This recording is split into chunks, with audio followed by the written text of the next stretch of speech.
The serial killer who hunted by plane. Most serial killers have patterns. They target a certain kind of victim. They live in the same state. They follow a method. But not Israel Keyes. He didn't care who you were. He didn't care where you lived. He didn't even care how long it took. Because he was playing the completely different game. One the FBI would later describe as pure evil, perfected. Let me take you back to what seemed like just another day. A young barista in Anchorage, Alaska, named Samantha Koenig, was working the evening shift. She was 18, she was bright, and she was just trying to make it through another quiet night at the coffee stand. At 8 p.m., a man walked up to the window. She smiled politely, took his order, and turned to make the coffee. What she didn't see was that the man had already drawn a gun. When she turned back, he told her to shut off the lights, to get on the ground, and when she hesitated, he climbed through the window. The cameras caught everything, but no one watching can stop what happened next. He forced her out of the stand and into his truck. She tried to run. He tackled her, dragged her into the back, and drove off into the dark. By the time her boyfriend came to pick her up, she was already gone, and Israel Keyes had vanished into the snow. Here's what no one knew at the time. This wasn't some random act. It wasn't spur of the moment. Keyes had been planning this for years, not just this murder, but all of them. You see, Israel Keyes was a builder, but not of homes or furniture. He built kill kits. He would travel across the country, places he had no connection to, and bury hidden caches. Inside them, rope, guns, tape, shovels, Drano, zip ties, ammunition, gloves, disguises, everything you'd need to kidnap, torture, and disappear someone forever.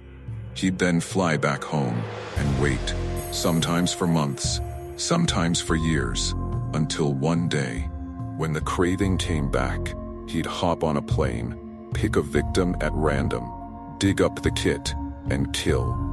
No one had done anything like this before. There were no patterns, no motive, no connection, just shadows. Back in Alaska, Samantha's family was begging for her return. Posters were up everywhere. The police were working the case 24/7, but there were no leads.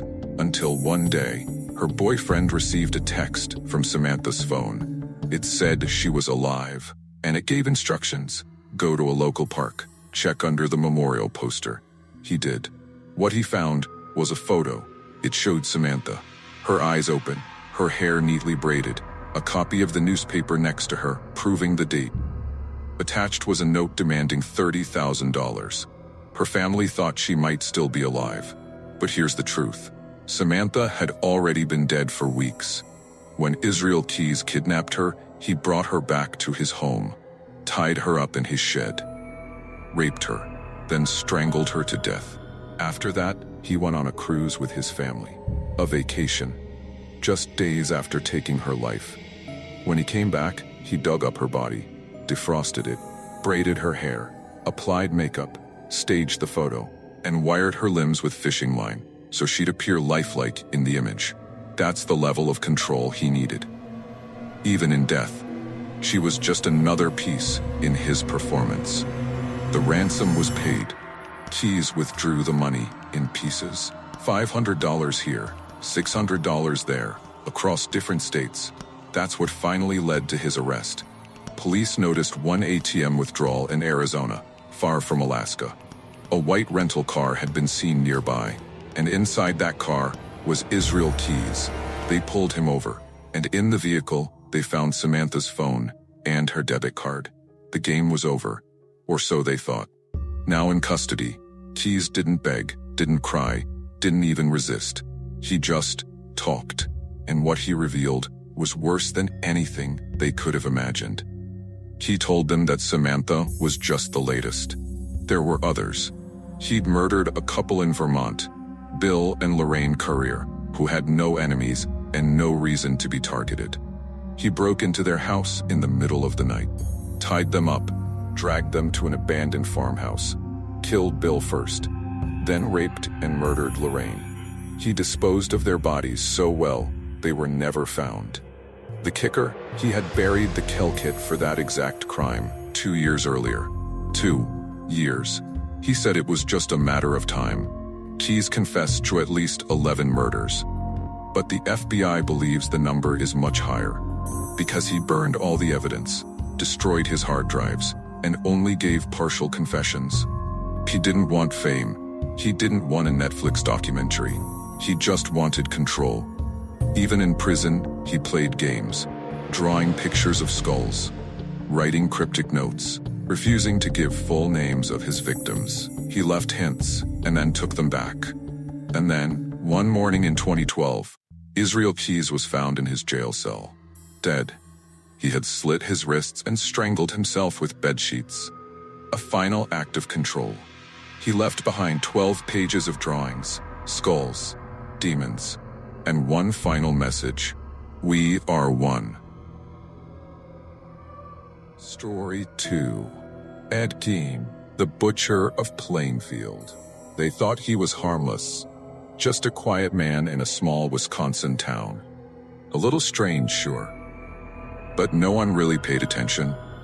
He lived alone, didn't bother anyone, kept himself after his mother died. He was just Ed Gein. But behind his front door was the most disturbing house of horrors the country had ever seen. And the true story that would go on to inspire Psycho, the Texas Chainsaw Massacre, and the Silence of the Lambs. Because what Ed Gein was hiding wasn't just a few skeletons in the closet. It was skin on the walls, bones in the kitchen, and something far more twisted than murder. It started with a missing woman. Bernice Warden was a hardware store owner in the quiet town of Plainfield, Wisconsin. She went missing on November 16, 1957. The last receipt she wrote was for antifreeze, sold to Ed Gein. Police paid him a visit. At first, he wasn't home, so they stepped inside. They never forgot what they saw. The first thing they noticed was the smell. Rot, decay, something unnatural. The second thing was what was hanging upside down in the shed. It was a body, headless, gutted, stripped like a deer. It was Bernice. But that was only the beginning. Inside the house they found a wastebasket made of human skin, chairs upholstered with human flesh, a belt sewn from nipple patches, bowls made from human skulls, a lampshade made from a woman's face, masks, actual skinned faces, stretched and dried like leather, a box full of preserved noses, and on the stove, a human heart in a pot. That wasn't a house, it was a crypt, a laboratory of madness, and a museum of the dead.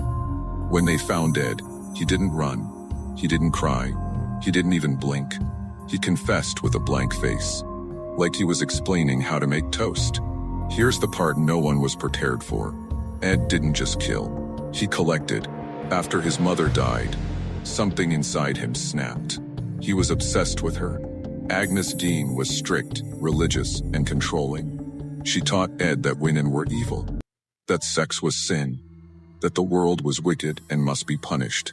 She was his only friend, his only guide. When she passed, he lost the only voice that told him what was right. So he started listening to the other voices. Ed became fascinated with death, with the female form, with anatomy and transformation. But he wasn't killing often. No, his real work came from grave robbing. He would read the obituaries. Wait until a recently buried woman was laid to rest. Then, dig her up under cover of night and bring her home. Some bodies he kept whole. Others he peeled apart like dolls. He used their skin to make lamps, their bones for decorations. But most disturbing of all, he was building a suit, a woman's suit, made of real flesh, so he could become his mother, climb inside her skin, and walk around the house pretending she was still alive. That's not a theory. That's what he admitted. He would put on the breastplate he made, The full body skin, a mask of someone else's face, and he would walk around in it at night. In his mind, he wasn't Ed anymore. He was her, his mother, alive again, but in his body. And somehow, that made everything okay. Police asked how many people he killed. He admitted to 2. But the body parts they found, they came from at least 15 different women, all dug up, used, dissected, and then stitched into everyday objects.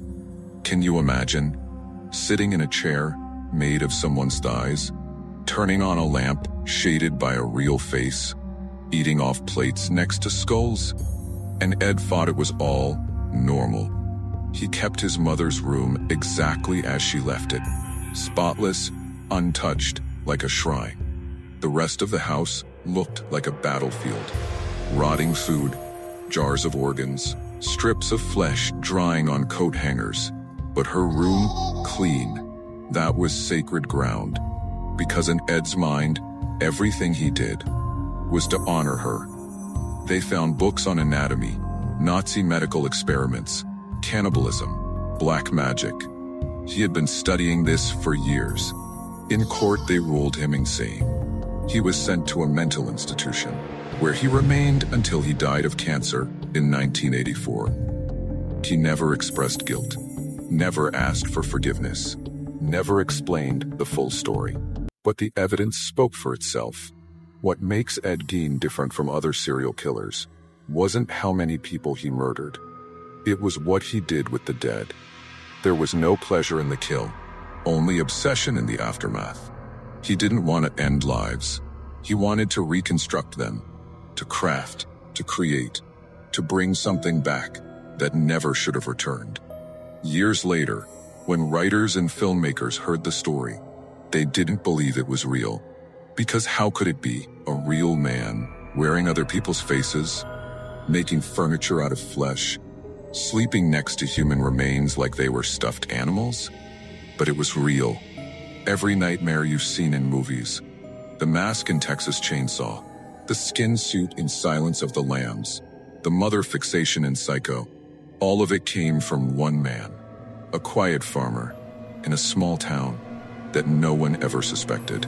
Until one cold November day, when someone just didn't come home. The thing about Ed Gein is that he didn't want to be a monster.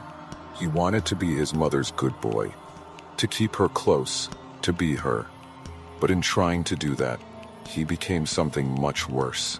A human taxidermist, a reverse mortician, a man who loved too much, in the most twisted way imaginable. So next time you hear something in the dark, a footstep, a creak, a whisper, just hope it's not someone like Ed. Because if it is, they won't just take your life. They'll take your skin, your shape, your name, and you'll never be you again. Story 3. Khalil Wheeler Weaver, the monster behind the profile. You probably think you're good at spotting red flags, bad vibes, creepy messages. We all like to think we'd know if something felt off. But what if the red flags were hidden behind a clean face, a calm voice, and a police badge? The story isn't about an old farmhouse or a distant killer. The story is now, online, and it could have happened to anyone with a phone. Because Khalil Wheeler Weaver was using the same apps we all do. Tinder, Tagged, Plenty of Fish. But he wasn't looking for love. He was hunting, and he almost got away with everything. It started in 2016, northern New Jersey. A girl named Robin West went missing. She was 19, bright, funny. She'd struggled with things, sure, but she was still trying, still fighting to get her life back. And then, she was gone. Her family filed a missing persons report. Days later, a fire was reported in an abandoned house. By the time firefighters arrived, it was completely engulfed. Inside, they found a body, burned beyond recognition.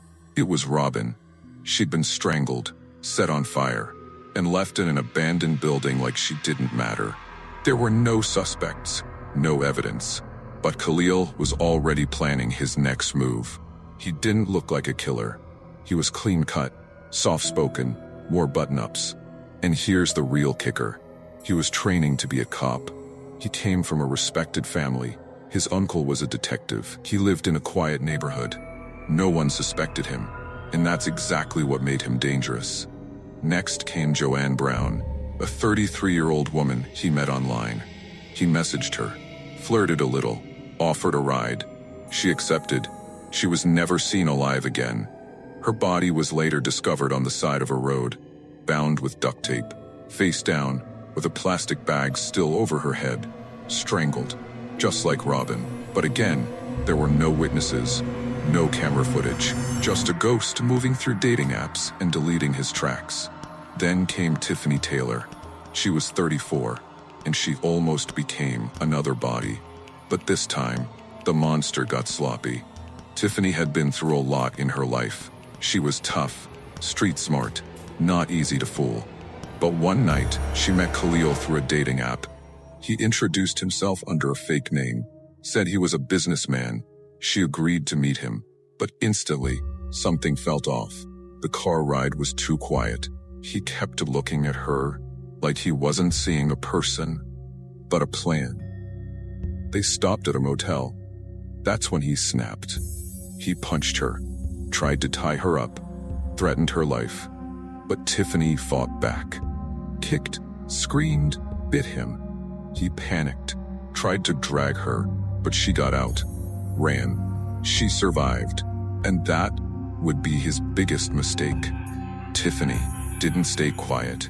She went to the police, gave them everything. His fake name, phone number, car description. But here's where it gets sick. The police didn't believe her. Why? Because of her past. They thought she was unreliable, not a perfect victim, so they brushed it off. Meanwhile, Khalil kept hunting. His final known victim was Sarah Butler. She was 20 years old, college student, theater kid, loved by friends and family. She met Khalil untagged. They chatted. He said he was new in town and lonely. She agreed to meet him, and then she vanished. Her friends immediately knew something was wrong. She wasn't the type to disappear. But the cops were slow, so her friends, mostly young black women, took matters into their own hands. One of them had an idea. She created a fake profile, used the same app Sarah had, and baited Khalil. It worked. He took the bait, started messaging, flirting, trying to set up a meetup. Meanwhile, they traced the account, tracked the phone, pulled surveillance footage, and there he was, Khalil Wheeler Weaver, smiling, calm, thinking he was untouchable. But this time, he got caught. Police arrested him and searched his phone. What they found made everyone stop breathing. His phone had a search history of nightmares. How to make homemade poison. What chemicals knock people out instantly. How to delete phone location permanently. Do missing persons reports expire? But the worst part, he kept a list. A literal kill list. With locations, timestamps, plans. He even tracked the exact spots where he dumped the bodies. Using Google Maps, he thought he was being smart, organized, careful. But that ego, the belief that no one would ever stop him, was the very thing that got him caught. In court, he showed no emotion, no apology, no tears. He just sat there, like a machine. But the victims' families? They stood up. They told the world who these women really were. Not just troubled, not just missing, but real. Mothers, daughters, sisters. Each one mattered. And then, Tiffany Taylor walked in, the one who got away. She stood there, looked him in the eyes, and said, "You're not a serial killer. You're a coward." Khalil was sentenced to 160 years in prison. No chance of parole. No second chances. Just concrete walls and silence. Here's what makes this story so terrifying. He didn't look dangerous. He wasn't from the shadows. He was using apps you probably had on your phone right now. He targeted women he thought no one would care about. He thought no one would look for them. He thought their stories wouldn't matter. But he was wrong. They mattered. They still matter. And one of them fought back. So the next time someone messages you online and something feels a little off, even if they seem nice, even if they say the right things, even if they have a badge or a smile, trust your gut, because the scariest monsters aren't hiding in old basements or haunted houses. They're in your inbox, in your DMs, smiling behind a profile picture, just waiting for someone to swipe right. Story 4. Robert Berdella, the collector of pain. Some serial killers hide their darkness. They wear a mask, a smile, and pretend to be normal. Not Robert Berdella. He didn't want to look normal. He was the monster. And he didn't just kill. He collected. He studied. He documented every scream, every broken bone, every moment of pain, like an artist perfecting his masterpiece. And no one knew, because on the outside, he was just a quiet guy who ran a small shop in Kansas City. A local business owner, polite, private, forgettable, but inside his house, he was building a chamber, a personal hell, where he turned men into objects and pain into routine. It started in the late 1980s. People around the city began to notice something strange. Young men, often drifters or sex workers, were disappearing. No trace, no body, just gone. But back then, no one looked too hard. The victims weren't high profile. They were easy to ignore. And that's exactly what Berdella counted on. Because while the city was sleeping, he was chaining men in his basement, injecting them with animal tranquilizers, breaking them, not just physically, but mentally. Robert Berdella kept a journal, not a diary, a ledger, a minute-by-minute log of his victims' suffering. Every scream, every wound, every failed attempt to escape. He called his victims subjects. He didn't use their names. He stripped them of identity, and then stripped them of everything else. And when he was done with them, he didn't bury the bodies. He dismembered them, boiled the flesh, fed some to dogs, and put the rest out with the trash. Yes, the trash, picked up by the city like it was just garbage. That's how confident he was, that no one would catch him. Here's how he got them. He'd lure young men with offers of shelter, food, or money. Many were vulnerable, struggling, homeless, or trusting. He'd gain their trust, then slip them sedatives, and once they were out cold, he'd take them to the basement. That's where the experiments began. He used ropes, chains, electrical wires, chemicals, hypodermic needles. One victim was shocked repeatedly with 7,700 volts. Another had drain cleaner injected into his vocal cords just to silence the screams. Some were kept alive for days, others for weeks. But the worst part, he photographed everything. Every wound, every restraint, every moment of their agony. He cataloged it, organized it, studied it. It was like a personal horror museum, and he was the curator. He didn't kill out of rage. He killed out of curiosity. He once told investigators, "I wanted to see how far I could go before someone died." That's all it was to him. An experiment. Like testing the limits of a lab rat. Only these were people. The first victim, Jerry Howell, was just 19. He thought Berdella was offering him a ride to a dance contest. Instead, Berdella drugged him, tied him down, and raped him repeatedly. Jerry screamed, begged, cried for his parents. Berdella recorded the whole thing in his journal. 2 days later, Jerry died from the trauma. Berdella disposed of the body like a butcher discards bones. Kept only a few trophies. His second victim, Robert Sheldon, was different. Berdella didn't see him as a threat. He was quiet, obedient. So Berdella got experimental. He inserted drain cleaner into his eyes, tried swabbing chemicals into his ears, stapled his eyelids, and left him tied up for 3 days. completely conscious. He wanted to see what the human body could withstand, how much pain someone could take before the mind broke.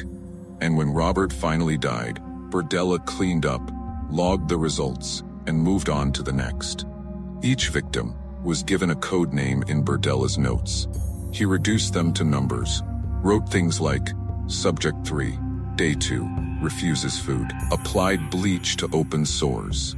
Subject 5, unresponsive, injected hypodermic solution to stimulate pain receptors. This wasn't madness, it was methodical. He treated torture like homework, and the world never knew.